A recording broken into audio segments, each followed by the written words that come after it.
Depuis Israël, Naïma Mfadel, on le voit, hein, c'est excessivement tendu. Là, je vois une dépêche donc AFP qui tombe à l'instant, le Hamas qui accuse maintenant évidemment Israël de violer l'accord en bloquant l'accès au nord de Gaza. Situation toujours très tendue avec, on l'imagine et on vous le raconte, l'angoisse des familles des otages qui sont encore retenus par le Hamas. Oui, l'angoisse des familles, et je pensais aussi à ce supplice. Il y a eu un accord qui acceptait ce supplice et aussi cet échange qui est complètement déséquilibré. Vraiment, je le dis avec émotion, qui ont été sacrifiés sur l'autel justement de ce déni et de ce laxisme. Et de ne pas vouloir nommer la réalité et cibler, dire qui sont les premiers responsables aussi. Je pensais au supplice où finalement ça va durer dans le temps 4 otages par 4 otages. Et c'est le Hamas qui est à la main, puisque c'est lui qui peut dire lesquels seront libérés. Donc effectivement, c'est un supplice terrible pour les familles, mais aussi pour la société israélienne. Mais vous voyez, j'étais en train de penser que moi, je suis en admiration devant l'État d'Israël, parce qu'il est prêt à tout pour faire libérer les siens, les otages, mais même les personnes qui sont mortes, pour pouvoir les enterrer dans le rituel juif.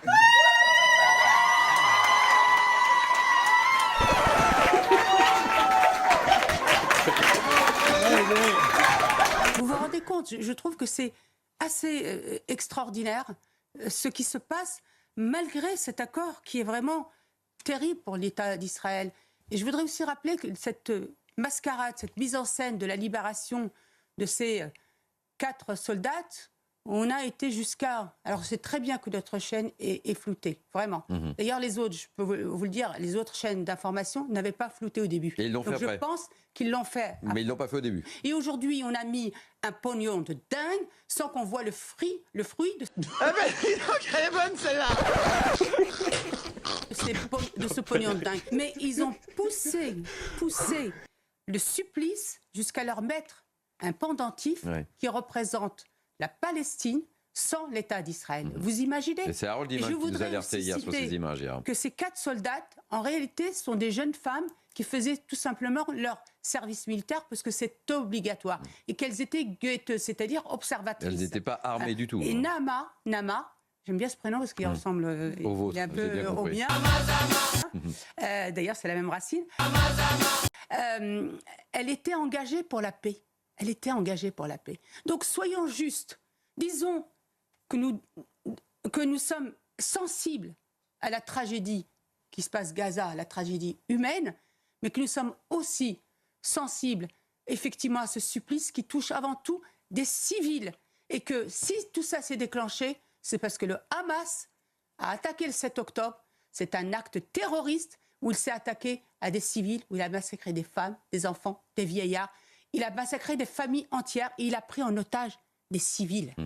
Naïma Mfadel, présente. Vous étiez saisi par l'émotion et je voulais absolument vous avoir avec beaucoup d'émotions où les larmes ont coulé sur ce plateau. Mais à un moment donné, il faut quand même se réjouir que les mentalités évoluent et pas que les mentalités de la société, mais les mentalités et les esprits. Moi, je suis d'origine marocaine, je vous le dis. Je vis, j'aime mon pays aussi d'origine, mais je me suis complètement assimilée à ce pays, à épouser ses coutumes et son identité, tout simplement parce que c'est ce que je dois à ce peuple de France.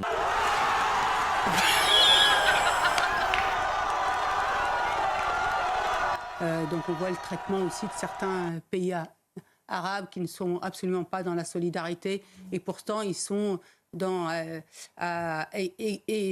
exciser la haine contre Israël. Les Français, c'est les girafes. C'est les girafes. Il y a plusieurs catégories de girafes dans la jungle. Il y a long cou, petit cou, moyen cou, oblique. Septembre noir en Jordanie, c'était dû justement à des groupes palestiniens qui ont voulu renverser le royaume hachémite. Et puis, je dirais tout simplement que les Gazaouis, ils ont certainement envie de rester dans leur pays, enfin dans leur territoire, dans ce territoire qui est le leur, avec leur village, etc. Ce qu'ils veulent, c'est avant tout être débarrassés des corpuscules terroristes et du Hamas. Et il faut trouver une solution de paix avec justement les pays arabes limitrophes. Merci beaucoup, Naïma. Ce sera le mot de la fin. Une autre affaire également, très peu de médias en parlent et pourtant c'est intéressant ce qui s'est passé dans le Vaucluse à Apt, plus précisément, où un client d'un supermarché a été agressé littéralement au couteau, là aussi, vous voyez. Hein. Il se trouve aux caisses quand un homme a crié Allah Akbar. Allah Akbar. Voilà, comme par hasard. Hop là. La victime a été touchée au visage. Quelle était la nationalité ? Un vigile a également été blessé. L'agresseur est de nationalité française. On y a cru jusqu'au bout, mais franchement, ils ont bien joué. Bravo à vous, les Bleus.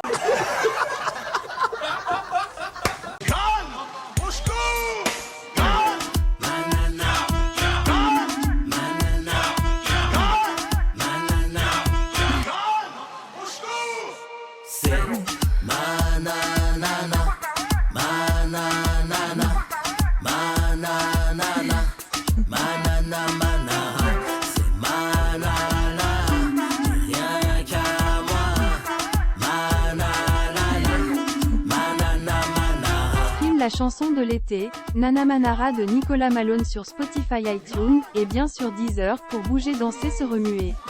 L'été sera chaud avec Nana Manara.